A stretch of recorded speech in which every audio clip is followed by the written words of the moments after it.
देखिए।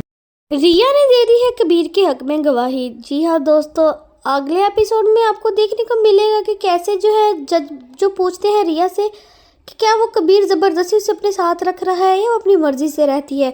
तो वहाँ पर जो कबीर होता है वो रिया की तरफ देखता है, तो रिया उसकी तरफ देखती है और खुश होकर कहती है कि मैं अपनी मर्ज़ी से ही कबीर से शादी की है और कबीर ने मेरे साथ कोई ज़बरदस्ती नहीं की और ना ही ये मेरे साथ कुछ जुल्म किया है। रिया का इतना कहना होता है कि सिकंदर और अस्मा खड़े होकर उनसे बोलना शुरू हो जाते हैं और शॉक्ड रह जाते हैं रिया के इस स्टेटमेंट पर, जिस पर जज साहब जो है वो अस्मा और सिकंदर को बैठने का कह देते हैं और चुप रहने का कहते हैं कि वो अदालत की कार्रवाई के अंदर दखल अंदाजी ना करें। वहीं पर जो रिया होती है वो कहती है कि मुझे कबीर ने कभी भी कुछ नहीं कहा और मैं अपनी मर्जी से ही इसके साथ जहाँ भी गई थी गई हूँ और मैं इसके साथ रहना चाहती हूँ, मुझे इसके साथ कोई भी डाइवोर्स नहीं लेनी। रिया के घर वालों के साथ साथ कबीर के घर वाले भी बहुत ज़्यादा दंग रह जाते हैं, क्योंकि थोड़ी देर पहले वो एक दूसरे को इल्ज़ामात लगा रहे होते हैं और दोनों ही ये चाहते हैं कि इन दोनों की तलाक हो जाए। लेकिन अब इन दोनों के बयान को सुनने के बाद दोनों ही शॉक्ड रह जाते हैं। बबीर भी बहुत ज़्यादा शॉक्ड हो जाता है कि रिया कैसे कबीर के हक में गवाही दे दी। वो चाहता था कि इन लोगों से जान छूट जाए, क्योंकि उनकी पहले ही बहुत बदनामी हुई है। ये ना हो कि रिया की वजह से इनकी जो रही गई इज्जत है वो भी ख़राब हो जाए।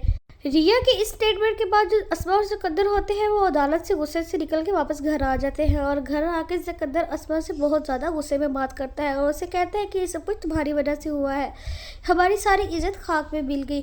देखो तुम्हारी बहन ने क्या किया, तुम्हारा ही ये प्लान था कि रिया की शादी कबीर से करवाई जाए। अब उनकी इज्जत तो ख़राब हुई नहीं, सारी हमारी हो गई है। अब लोग हमें तरह तरह की बातें कर रहे हैं और देखो ये सब कुछ तुम्हारी वजह से ही हुआ है। मैं तो पहले ही कंगाल हो चुका था और रही की कसर अब सारी इस केस में लगे हुए जो पैसे उन्होंने निकाल दी। अब बताओ मैं क्या करूं, मुझे तुम्हारी बात माननी ही नहीं चाहिए थी और तुम्हारी बातों में आना ही नहीं चाहिए था। जिस पे अस्मा भी बहुत ज़्यादा हैरान होती है और कहती है कि कबीर ने ज़रूर रिया को धमकाया होगा, वरना हमारी रिया ऐसी नहीं है, वो हमारे हक में ही फैसला करती।